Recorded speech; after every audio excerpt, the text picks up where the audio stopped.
Hey guys, welcome back to Snapping. Today I'm going to quickly show you how to remove an app that you have accidentally downloaded to your Android phone or an app that you no longer want or need.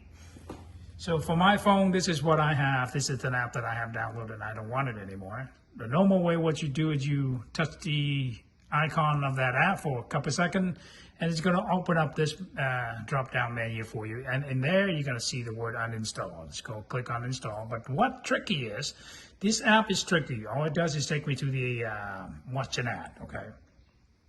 So which forced me to go ahead and force close it. Once you force close it, you hold on to, you find out a little button down the bottom, and you're going to click on this square and it will give you the tab with what item you have and you want to close it, okay?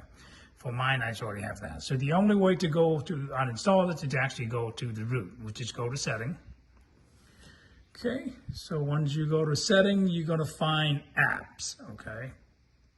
And once you have apps, it's going to show you this is the recent app that we opened. You're going to tap on that. And here you click uninstall. And it's going to ask me if I want to uninstall it. I'm going to click yes. And now the app is removed. Okay, let's go back to see what we have. The app is gone, okay? There you go. I hope that helps, and I'll see you in next videos.